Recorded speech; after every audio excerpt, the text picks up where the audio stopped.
Time for another board game review, and this time we have the game Flashback Zombie Kidz. This was sent to me by Scorpion Masque, and this is designed by Baptiste Derez, Marc-Antoine Doyon, and art is by Laure de Chateauberg, Jennifer Mati, and Michel Verdu. Flashback is a cooperative investigation game in the Zombie Kidz universe. We are only moments away from the zombies causing the end of the world. Luckily, you have a machine that allows you to go inside a memory, understand the past to change the future.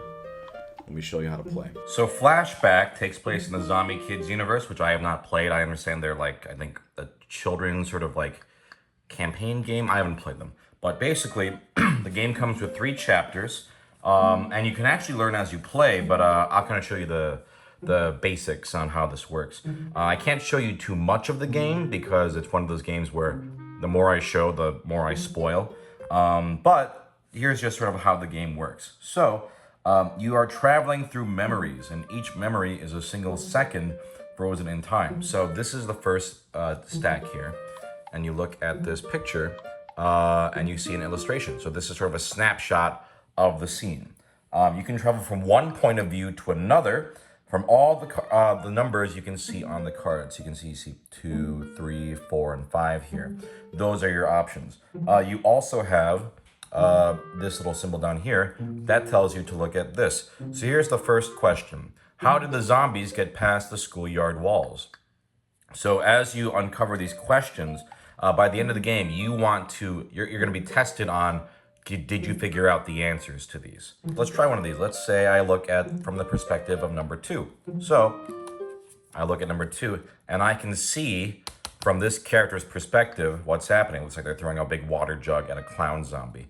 And if I wanted to continue, I could look at 6. So that's just a very simple way of how it works. You have the choices of what numbers you can see, draw the cards, and you look at them. There are some special gizmos. I actually won't reveal these because it's actually pretty fun discovering what these are as you organically find them.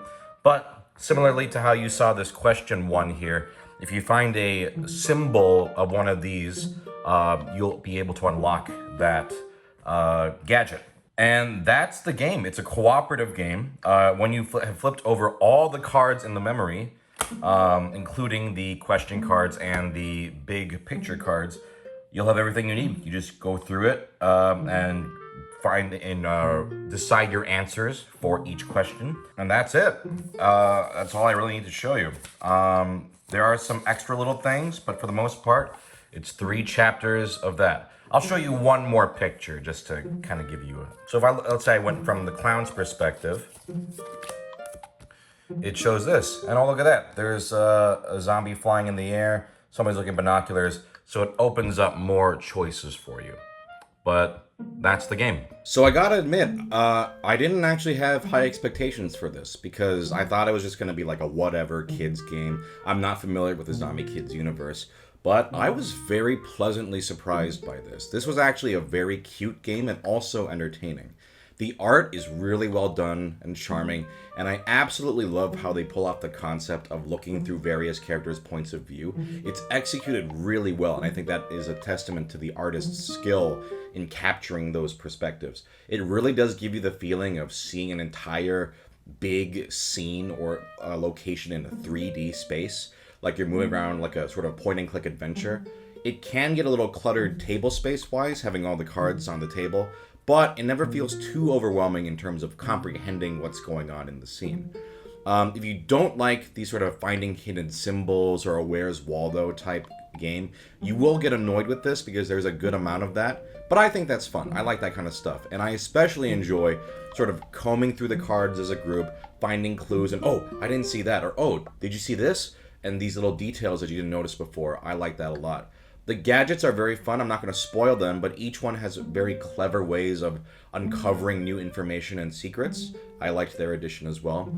The only thing is, once you're done, you can't really replay it. I mean, the game does offer some bonus mystery activities after you're done with the 3 chapters. It doesn't take that long to play, like all of them, but, you know, that's just sort of how you're going to have to... the price you have to pay for this kind of game, where it's a sort of finite mystery experience. But overall, though, it's a very charming kids game that's fun for all ages. I played this with another adult, and we had a great time. It looks great. It plays great. It's also something that can be, you know, if you finish it, you can gift it because it doesn't involve any destruction of components or anything. I really was very charmed by this one. I liked it a lot.